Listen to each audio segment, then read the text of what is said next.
अगर आप भी चाहते हैं कि कैंसर जैसी बीमारी से महफूज रहा जाए तो इस क्लिप को देखिए।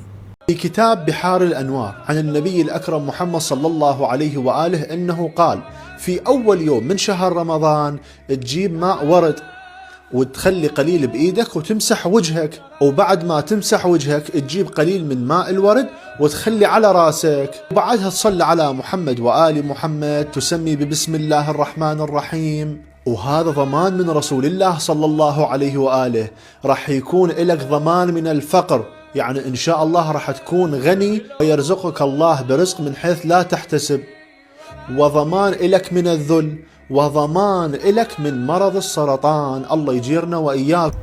जैसा कि इस आलिम दीन ने इरशाद फरमाया, बिहारुल अनवार किताब से रिवायत पेश की, अल्लाह के रसूल सल्लल्लाहु अलैहि वसल्लम फरमाते हैं कि माह रमज़ान के पहले दिन अर्क गुलाब थोड़ा सा अपने चेहरे पर मलें और सर पर डालें। उसके बाद सलवात पढ़ें मोहम्मद व आले मोहम्मद पर और बिस्मिल्लाह कहें। ऐसा करने से रसूल खुदा ज़मानत लेते हैं और फरमाते हैं कि इंसान गुर्बत से महफूज रहता है।